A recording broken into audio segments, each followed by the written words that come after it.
Hello বন্ধুরা, আমি নতুন ভিডিও নিয়ে চলে আসলাম। আজকে আপনাদের একটু অন্যরকম ভিডিও দেখাচ্ছি। দেশি মাছের সেটআপ, দেশি শিঙি মাছ। আমি মার্কেট থেকে ছোট দেখে 4 পিস শিঙি মাছ নিয়ে এসেছি, আর এর সাথে দুটো কই মাছ আছে ছোট, ওদেরকেও দিয়ে দেবো। তাই আপনাদেরকে আজকে দেখাচ্ছি।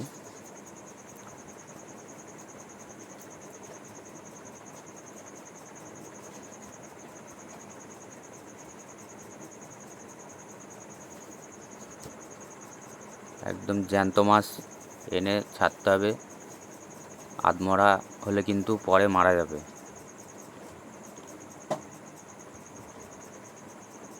এদেরকে দিয়ে সুন্দর করে সাজিয়ে দেবো কচুরিপানা দিয়ে।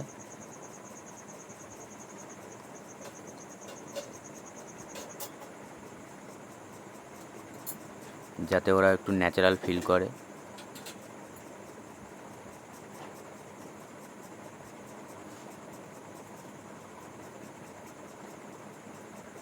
আর কালারিং মাছ আমি অ্যাকোরিয়ামেই রাখবো, কারণ বাইরে মাছ নষ্ট হচ্ছে। সেই ভিডিও আপনাদেরকে দেখাবো, কীভাবে সেটআপ করি, কিনে আনি। আপনারা চ্যানেলটা সাবস্ক্রাইব করে রাখবেন, তাহলে আমার টুকিটাকি সব কিছু আপনারা দেখতে পাবেন।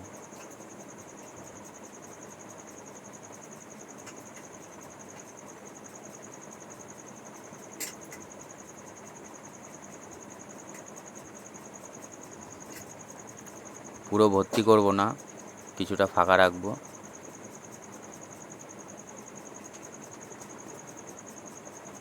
আর এদেরকে আপাতত কচ্ছপের খাবার দেব।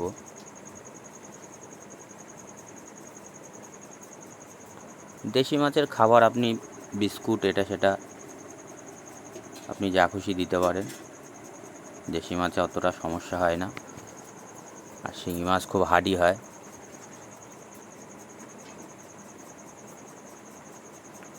এর আগেও আমি বাড়িতে রেখেছিলাম, অনেক দিন ছিল।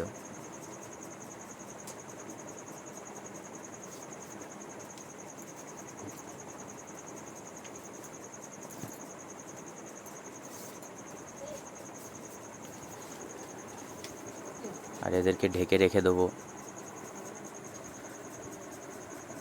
জালি দিয়ে আমি ঢেকে রেখে দিই, যাতে জল বৃষ্টিতে না বেরিয়ে যায়।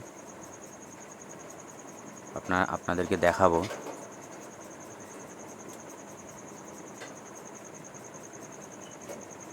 আর এই যে কিছু মাটি দিয়ে দিলাম, কারণ দেশি মাছ কাদায় থাকতে পছন্দ করে। আর আপাতত কচ্ছপের খাবার দিয়েছি, মাছের খাবারও দেব, ভাত রুটি এইগুলো দিতে হবে।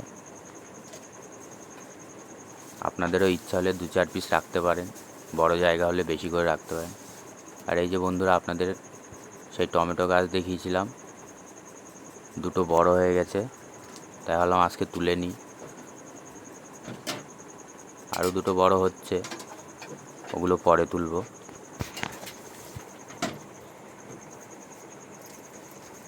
দেখুন, একদম দেশি টমেটো, কোনো সার ছাড়া, বাড়ির।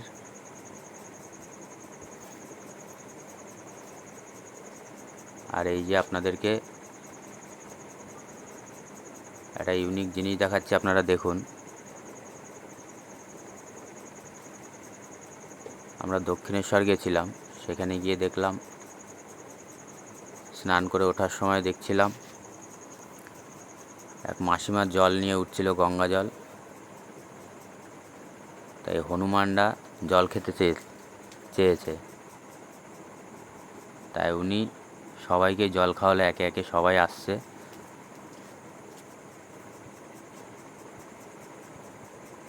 কত সুন্দর দেখেন। আপনারা কজন দেখেছেন এরকম দৃশ্য জানি না, তবে আমার কাছে খুব ভালো লেগেছে। খাবার সবাই দেয়, কিন্তু ওরা একদম নিজের মতন করে জল চেয়ে খাচ্ছে। দেখুন,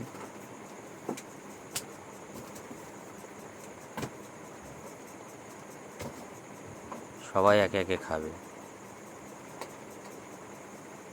বাচ্চা কাচ্চা সবাই খেয়েছে, আমার খুব ভালো লাগলো, তাই আপনাদেরকেও দেখালাম। চ্যানেলটা একটু সাবস্ক্রাইব করে দেবেন, লাইক শেয়ার কমেন্ট। ছোট চ্যানেল, আপনারা না করলে বড় হবে না, আপনারা একটু দেখবেন। সবাই ভালো থাকবেন।